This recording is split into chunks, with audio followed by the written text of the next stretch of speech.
Hello friends, welcome back to our YouTube channel Sarita's planet. तो कैसे आप लोग? आई होप आप सब बहुत ही अच्छे होंगे और हम भी बहुत अच्छे हैं और आ गए हैं एक नया लेसन प्लान लेके। आज का लेसन प्लान माइक्रो टीचिंग का है।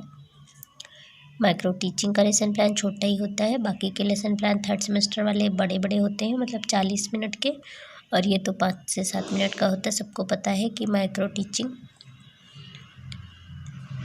सिर्फ 5 से 7 मिनट में ही कराई जाती है।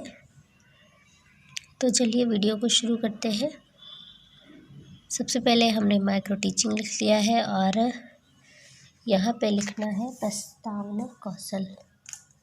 और ये लेसन प्लान किस पे बना है तो इसका नाम यहाँ पे लिख देना है। छूट गया है, मैं लिखे दे रही हूँ।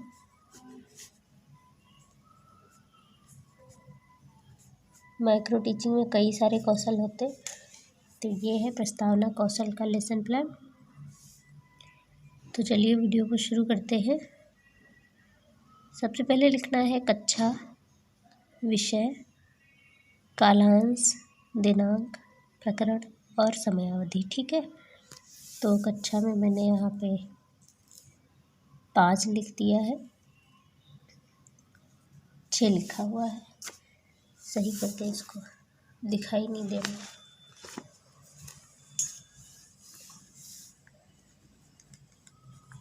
क्लास है 6 और जिस डेट को आप टीचिंग करें आप वो डेट लिखिएगा। समय तो पता ही है 5 से 7 मिनट।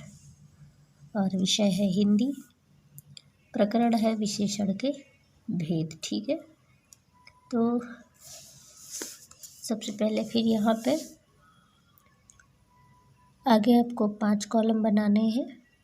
पहले कॉलम में रहेगा क्रम संख्या, दूसरे में छात्राध्यापक क्रिया, अगर आप छात्राध्यापिका हैं तो छात्राध्यापिका लिखिएगा। फिर है छात्र क्रिया या फिर विद्यार्थी क्रिया, श्यामपट्ट कार्य। ठीक है, तो ये 5 कॉलम में डिवाइड होगा। यहाँ पे अपना प्रकरण निकलवाने के लिए हमें क्वेश्चन पूछने होते हैं।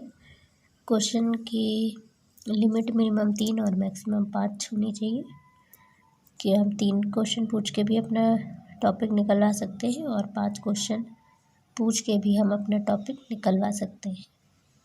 तो यहाँ पे ये 5 क्वेश्चन पूछे हैं, 5वां क्वेश्चन समस्यात्मक हो गया है।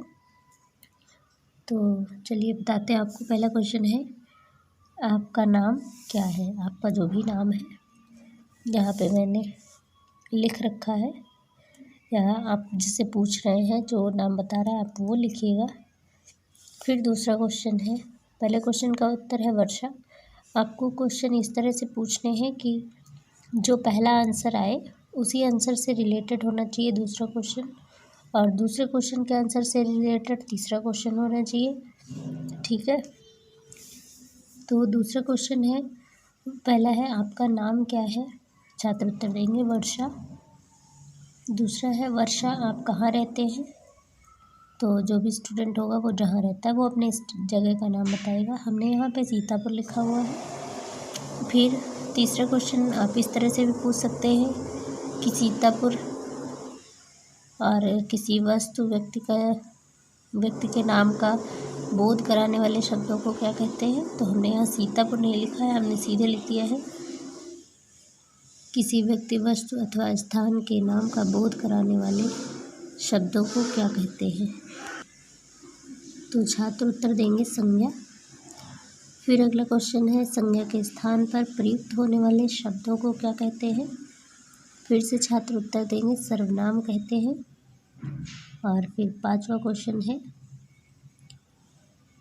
सर्वनाम या विशेषण के भेदों के बारे में आप क्या जानते हैं। छात्र उत्तर नहीं दे पाएंगे तो यहाँ पे समस्यात्मक हो जाएगा। ठीक है, ये इतना हो गया। श्यामपट्ट कार्य में आपको जब इसके बारे में बताएंगे वो लिखना होता है। तो उसके बाद आता है उद्देश्य कथन। उद्देश्य कथन में हमें ये बोलना है विद्यार्थियों, आज हम विशेषण के भेदों के बारे में विस्तार पूर्वक अध्ययन करेंगे। ठीक है, इस तरह से प्रस्तावना कौशल तो पूरा हो जाता है, पर माइक्रो टीचिंग में कुछ चीज़ें ध्यान रखनी होती हैं। इसके बाद भी आपको थोड़ा लिखना पड़ता है, वो है मूल्यांकन सूची। तो मूल्यांकन सूची इस तरह से बनती है, इसमें कई सारे कॉलम बनते हैं। पहला है क्रम संख्या, दूसरा है घटक, तीसरा फिर है असंतोष, संतोष, अच्छा, बहुत अच्छा और उत्तम। ठीक है, तो मूल्यांकन सूची में घटक जो होते हैं, जैसे हमने पहले बताया कि आपको ऐसे क्वेश्चन पूछने हैं कि बच्चों को आ रहे हो, ऐसा ना हो कि 4th 5th क्लास के बच्चों से हम 9th 10th के क्वेश्चन पूछे तो वो आंसर नहीं कर पाएंगे। तो हमें उनसे ऐसे ही क्वेश्चन पूछने चाहिए कि वो पहले वो चीज़ पढ़ चुके हो। ठीक है, तो आपने जैसा किया होगा, ये घटक वही है, उसी हिसाब से आपको यहाँ पे पॉइंट मिलेंगे। तो पहला घटक है पूर्व ज्ञान के प्रश्न व कथन। तो अगर आपने पूर्व ज्ञान का प्रयोग किया होगा बच्चों के, तो यहाँ पे आपको अच्छा, बहुत अच्छा मिलेगा। फिर दूसरा पॉइंट है प्रश्न जिनका उत्तर छात्रों ने सही दिया। अगर आप उनके लेवल का क्वेश्चन पूछेंगे तो छात्र उत्तर दे ही पाएंगे, तो यहाँ पे भी आपको उसी हिसाब से पॉइंट मिलेगा। फिर है निरंतरता विहीन प्रश्न व उत्तर व कथन। ठीक है, तो ऐसा नहीं होना चाहिए कि पहला क्वेश्चन कुछ और है फिर दूसरा कुछ और है। क्वेश्चन एक दूसरे से रिलेट होने चाहिए और निरंतरता यानी क्रमबद्धता होनी चाहिए। ठीक है, क्रमबद्धता बहुत ज़रूरी है। उसके बाद अगर आपने इन घटकों का प्रयोग किया है तो आपको यहाँ पे बहुत अच्छे उत्तम पॉइंट मिल सकते हैं। अगर आपने बहुत कम यूज़ किया है तो आपको बहुत कम मिलेंगे।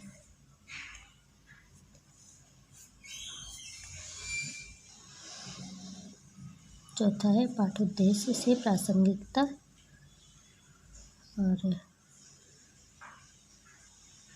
पांचवा है साधनों की उपयोगिता। मतलब आप टीचिंग करते टाइम आपके पास कोई TLM था, आपने कुछ भी मॉडल वगैरह बनाया था या नहीं बनाया था, ये होना चाहिए।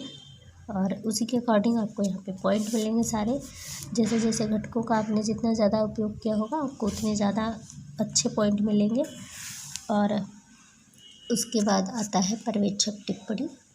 जो टीचर की ड्यूटी लगी होगी टीचिंग करते टाइम आपके, तो वो यहाँ पे वैसे ही पॉइंट देंगे कि आपने बहुत अच्छा पढ़ाया, आप में क्या कमी है वो यहाँ पे लिख देंगे। उसके बाद यहाँ पे टीचर के हस्ताक्षर हो जाएंगे। और कभी कभी टीचर जो है आपके साथ पढ़ने वाले स्टूडेंट से एक साइन करवा देते हैं यहाँ पे।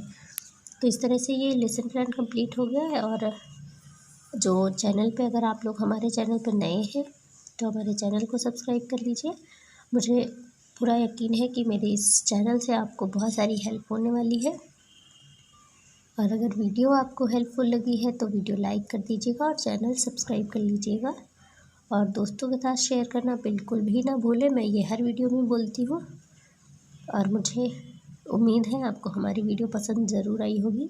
और अगर आपको किसी और भी टॉपिक की लेसन प्लान या फिर किसी और कौशल का लेसन प्लान चाहिए, वो आप मुझे कमेंट कर दीजिएगा, वो मैं आप लोगों के साथ शेयर कर दूँगी।